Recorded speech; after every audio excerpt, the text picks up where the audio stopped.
Yo, what's up guys, it's Marilli here and welcome to my channel. So recently we have gotten news about a new anime game, which is Black Clover mobile game, and a lot of people who cover Grand Cross have noticed some little bit of similarity towards like the 3D models, how the feeling of the towns is a little bit similar to Grand Cross, and a lot of people are just wondering why is that. Now if you don't know, the company that is developing the game is Fixed Game Studio, and the publisher is Pearl Abyss. Now, if you don't know what Pearl Abyss is, pretty much their biggest game is, like, if I'm not mistaken, Black Desert Online, or their well-known game is Black Desert Online. Now, we didn't know who or what is Vic Game Studio until now, where on my last video where I was talking about Black Clover, I had a comment from Bao, where they said the founder of the studio was the lead developer for Sevendeadlysins Grand Cross.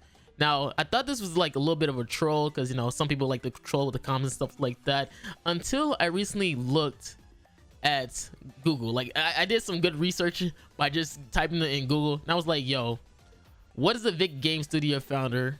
And then here you go. It says, before we move further, Vic Game Studio is founded by Jae Young Choi, who was the key development lead for Netmarble's hit mobile RPG, the Sevendeadlysins Grand Cross.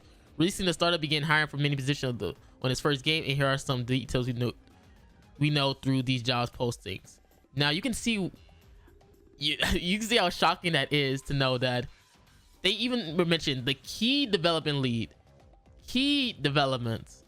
So this guy was like the start of it for the Sevendeadlysins Grand Cross game, which is incredible.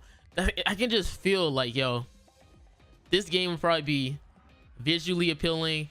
Hopefully it is appealing towards like the marketing wise. Now, I'm not trying to overhype the game or anything like that. Obviously there's more than just visual when it comes to like all these gacha games. It's all about like, yo, the marketing and stuff like that. Like, what are the rates going to be, what are the packs costs going to be, how much it's going to cost for multis and stuff like that. So don't think I'm trying to overhype the game, but I'm just trying to throw out there this little bit of possibility that this game could be great, which is good for the competitiveness for Grand Cross. Because let's be honest, one of the biggest anime games there is right now is probably Grand Cross. In terms like 3D style and stuff like this, where it's somewhat open world. Obviously there are other games that are open world, like you got Genshin, but Genshin isn't an anime, so this gives us a little bit of more competitiveness towards the game, which could be good for us, you know, for the consumer, because then makes them want to like be more fresh with their ideas, try new things, improve the game even further, because there's a lot of things that are going wrong with the Grand Cross. The inability to have new players like stick to the game. You also have people with complaining about, you know, rates and stuff like that. It's so many things people complain about, but I'm hopeful that they're probably going to improve 2022, because there are plenty of anime games that are coming out. We recently got also Full Metal Alchemist, which is actually looking fire as well, being a 3D, look like a 3D fighter type of game from what it seemed like. I've seen a lot of people very hype about that game because it looks visually amazing. Obviously we don't know how the gacha like life is gonna be. We also had I think yesterday, Jujutsu Kaisen. I did post it on Twitter, and I have some pretty much some good reactions to it. A lot of people didn't really like the way how the Jujutsu Kaisen gameplay wise wasn't really looking, but it's not all about gameplay. Most of the times it's just about having a fun game to play, of course, because, you know, let's be honest, you know, we just tired of having to spend like freaking all these tons of money, or have like a game where it takes like almost forever to grind, stuff like that, or get like bombarded by plenty of banners one to one through all these games. Now this is gonna be a big year for anime gacha games. I think I also seen like Attack on Titan that Chibi also coming 2022, so it's big time for anime games, especially if you're a content creator. We thought 2021 be a lot better for anime games because you got what, Slime and My Hero Academia, but those kind of like a little bit of flops, not because of, you know, the gameplay wise it was kind of trash. Well, a little bit. I think My Hero was a little bit trash, but because of, you know, like developers and stuff like that, and how they manage their games.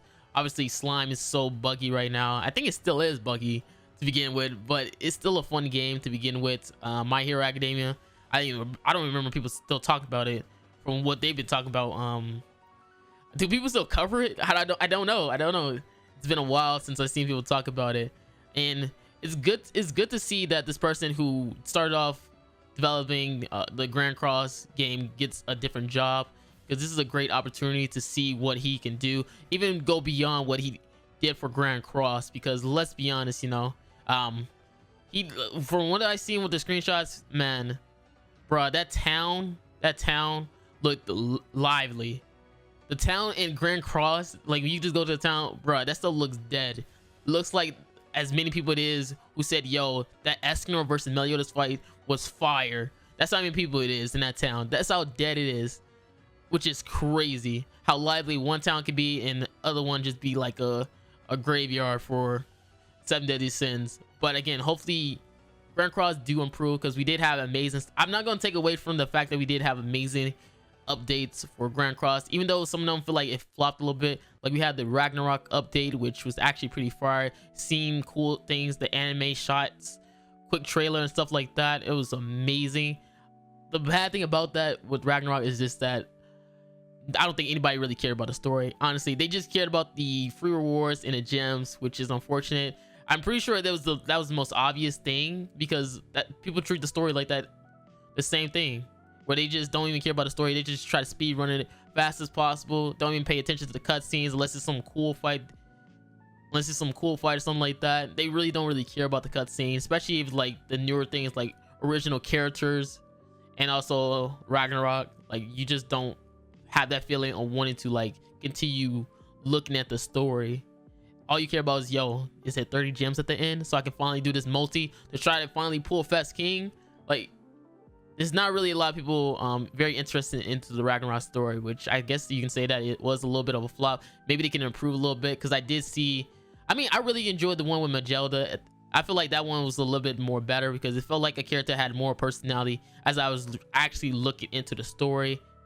You also have these updates with Holy Relics and stuff like that, which could cause a lot of controversy, because people be like, yo, the bird is super hard, or people be like, yo, I love that the bird is super hard. It's controversy like that, which gets confusing on whatever type of player you face or meet who talk about the bird. And then there's stuff like that where they're talking about updates, like they were supposed to be updating Tower Training Cave. They never did. They probably do it 2022. They are going to reset Tower in like what, late December for you play JP or KR, and then Global will be in early January, so that's pretty exciting for people. But I would probably say, like, guys, you know, people say that I like the overhyped things. Not really, you know.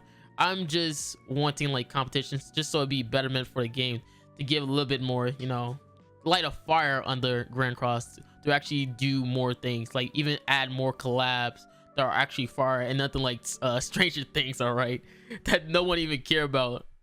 Or maybe even more better, like, you know, collab costumes for gems, right? I've been seeing a lot of people complaining like, yo, I have this collab character, but I can't get the costumes because I'm free to play, and then costumes only cost money.